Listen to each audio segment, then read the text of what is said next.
Bienvenue à tous sur ce nouveau podcast. Aujourd'hui, nous allons parler d'actualité et plus précisément de l'arrestation de Greta Thunberg qui a eu lieu en janvier 2023.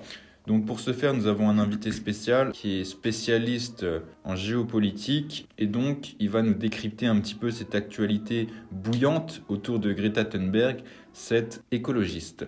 Alors, on est passé quand même d'une jeune fille qui se plaignait de la pollution présente dans le monde entier à une terroriste qui, je cite d'après moi-même, Aqua Boulevard. Voilà, l'Aqua Boulevard qui est effectivement un lieu emblématique du 15e arrondissement de Paris, étant donné que c'est une des plus grandes piscines de France et une des piscines les plus chères de France également. Donc l'Aqua Boulevard qui s'est vu finalement attribuer une place de roi, étant donné qu'il y a des cinémas autour de l'Aqua Boulevard qui permettent un écosystème de la consommation à travers notamment un pass qui permet d'aller chez Decathlon. Et une fois que vous avez votre veste de ski et vos raquettes de tennis, vous pouvez donc aller nager dans l'Aqua Boulevard parce qu'effectivement, avoir une tenue de ski, c'est important pour nager. Mais n'étions pas sur le sujet de Greta Thunberg à la base? Mais vous allez voir que c'est lié parce que Greta Thunberg est avant tout un vendeur Decathlon.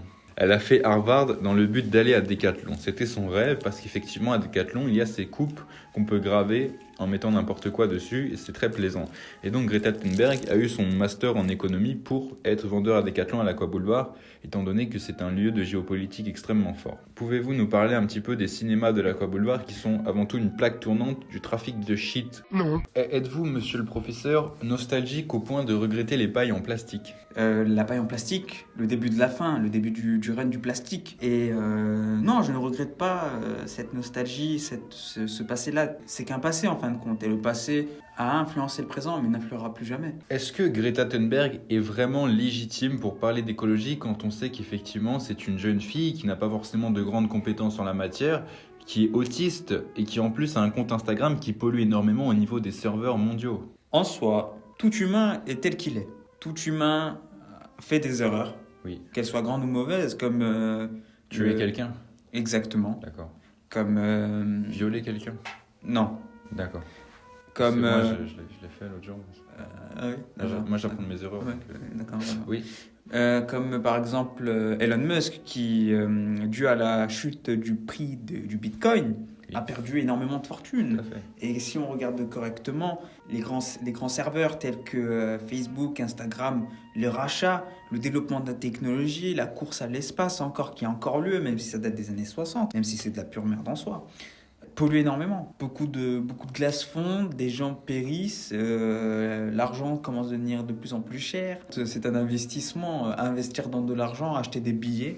Ça, c'est super intéressant. Acheter de l'argent avec de l'argent, je pense que c'est l'avenir de ce monde. C'est effectivement ce qu'on peut constater dans le monde des crypto-monnaies, notamment avec le Bitcoin.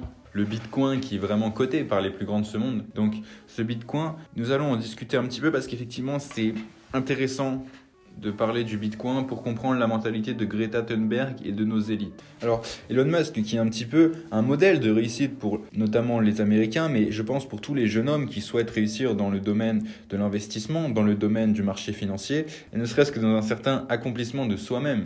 Il est un petit peu l'incarnation de la volonté de puissance de Friedrich Nietzsche, un philosophe allemand du 19e siècle. Que pensez-vous d'Elon Musk? Est-il un modèle dont il faut s'inspirer ou plutôt faut-il le craindre?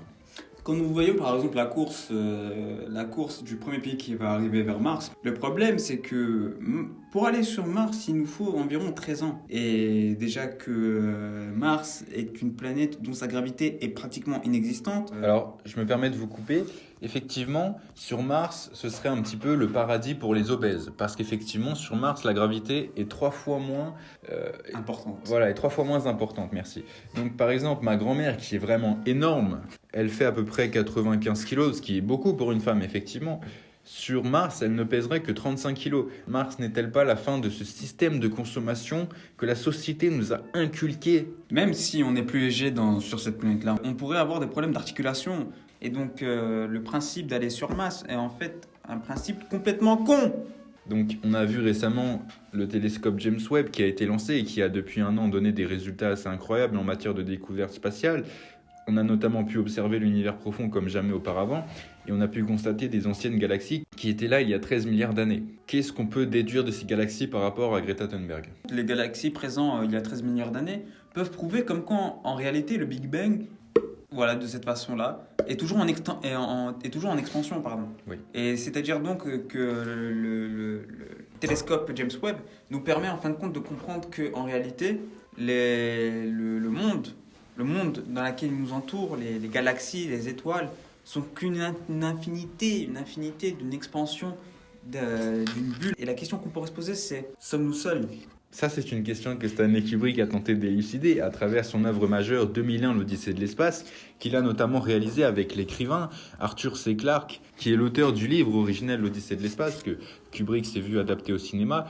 Est-ce que finalement cette question des aliens n'est pas omniprésente dans cette société et n'est-elle pas un problème dans le sens où nous fantasmons sur des réalités qui n'existent pas?